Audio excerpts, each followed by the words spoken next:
Hello, welcome back to It's What I Do. A little bit of an odd video today. Got a few things to cover. I'm really just having a little waffle while I clean the filters. You don't really need to see me doing them. You've seen it so many times. Just get boring. So right, first thing I want to talk about. There's a lot of people and a lot of channels on YouTube that have been reacting to a lot of negative comments. People getting upset about things, things that are being said. Now there's two things that I think about that. One, somewhere along the line we've got somebody who's stirring trouble, telling people what other people have said and all of this lark, and to be honest, they're not doing you any favours. If that's the case and you're getting told about people talking about you, they're really not doing you any favours. Secondly, if you're going to do YouTube or put yourself into any sort of public position, and being on YouTube does put you in a public position, then you've got to be prepared for negative comments. You're not going to get 100% approval. Now I probably know this more than a lot of people, because for the 2019 general election I actually stood as an independent candidate, and you get all sorts of comments, and you're putting yourself definitely in public view. So yeah, you have to grow a little bit of a thicker skin. If you're gonna do YouTube, put yourself in a public place, put yourself out for public comment, you've got to grow a thicker skin. And the way I look at it, if somebody takes the time to comment on your channel, good, bad or not, then they've watched at least part of the video, and it's of an extra view, so you can look at it that way. You've gained a view, even if they've not agreed with what you've said on the video or anything like that. And the other side of it is, sometimes written comments are not easy to interpret. Sometimes you can put a written comment in, not meaning it to be nasty whatsoever, and the person reading it takes it completely the wrong way. So I try very hard with any comments on my videos to take them in a positive light, and I try and answer any negative comment as politely as I can. I don't think I've ever banned anybody from my channel. The only ones that have been banned, and YouTube do it themselves, I don't, are those that leave links, spam basically. They spam your comments, and YouTube will automatically ban them. It's a setting on YouTube in the background that it just automatically does it, so I have no part in that. But obviously I don't want people spamming my comments anyhow. So yeah, if you enjoy making the videos, make the videos. Don't take to heart negative comments. Half the time they're not really meant as negative comments, but that's just the way you're perceiving them. And stop listening to everybody else telling you about other people saying negative things about you. If you enjoy the videos, enjoy making the videos, enjoy the process, then carry on doing it. At the end of the day, you're doing it for you, you know, not for everybody else. You're sharing your thoughts and videos and such like, that you've enjoyed. So just ease up and enjoy what you're doing. Don't take it all so seriously. It really isn't worth it. Okay, second thing, the embroidery stuff that I do. I get the impression that some people think I should be doing things for them for nothing.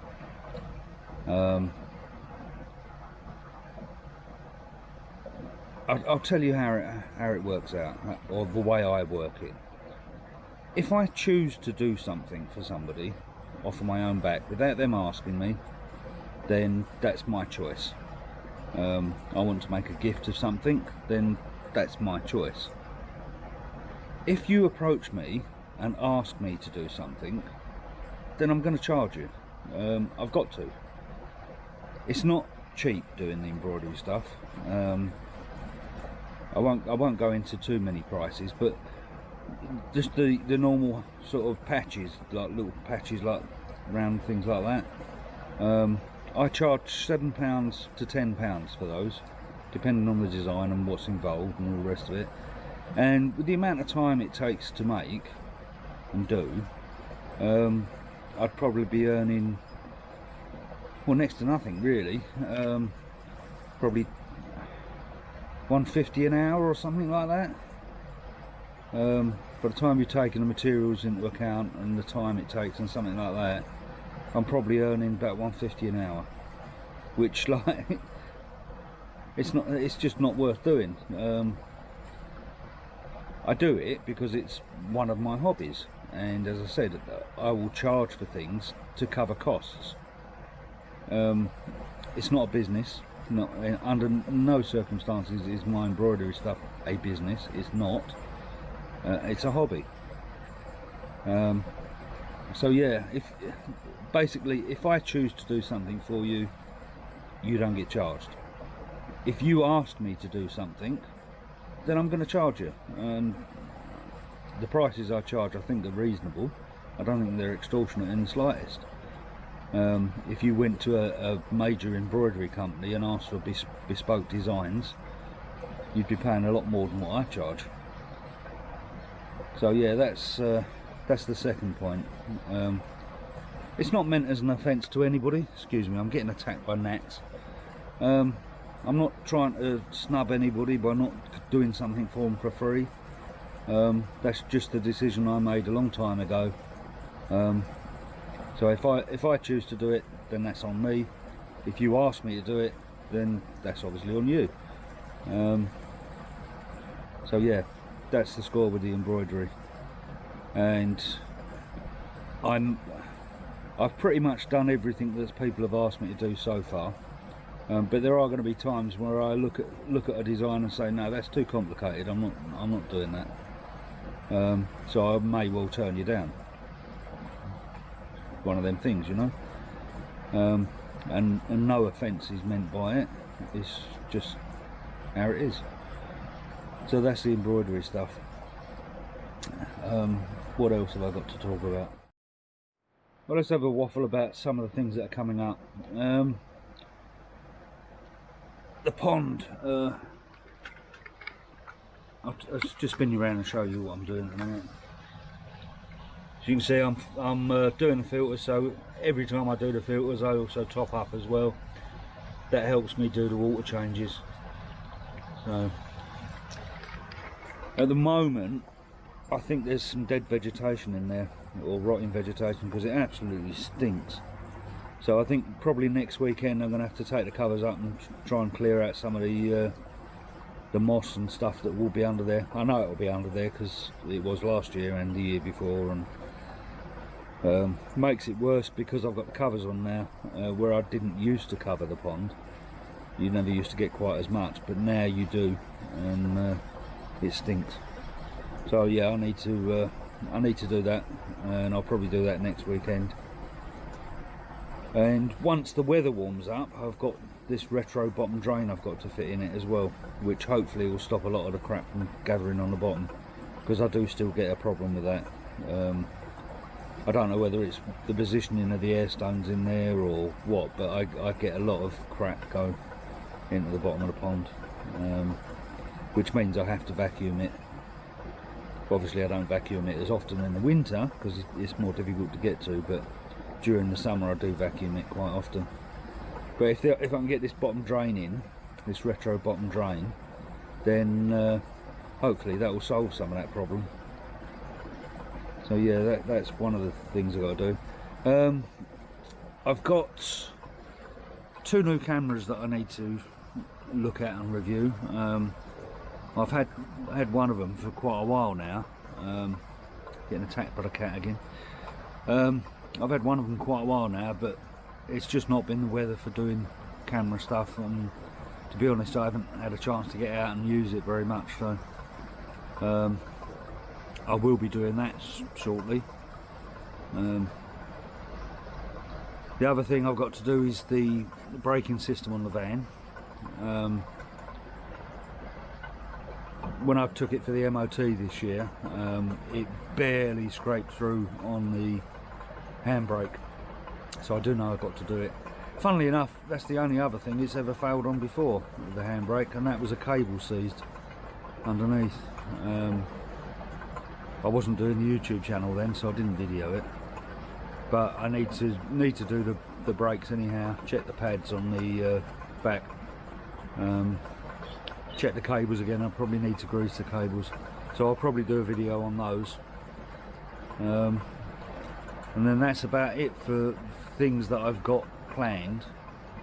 I mean, the cameras are going to take a few videos to do, because I want to approach them slightly differently to other people's reviews on cameras, because as with any new tech or new cameras or even old cameras, there are always hundreds and hundreds and hundreds of reviews on YouTube about them. So I'm more interested in real usage, you know, the practicality of things. Are they a good buy for people? What are your expectations from buying something like it? So yeah, that's they're things to come. How quickly I get them done, I don't know, but they are definitely videos that will be done at some point.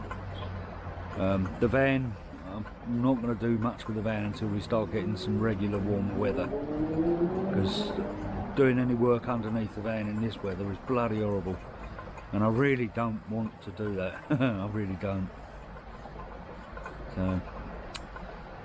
So that's things to come.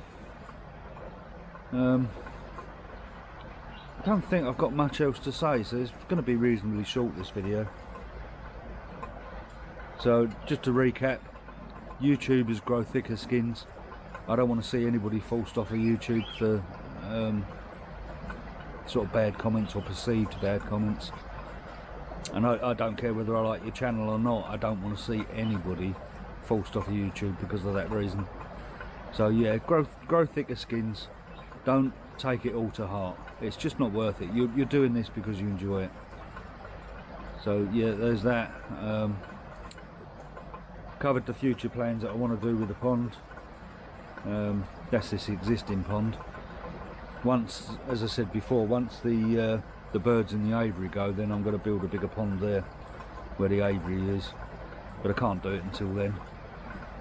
And I do want to get rid of the goldfish out of here, so if anybody knows anyone who wants goldfish, let me know, and you can come and take whatever you want.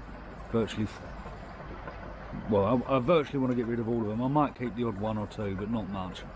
And they are free to a good home, so if you want them, let me know. And I think that's going to be about it. So I know it's a short one, but it was just a few little bits I wanted to waffle about. So until next time, I'll catch you later. Bye for now.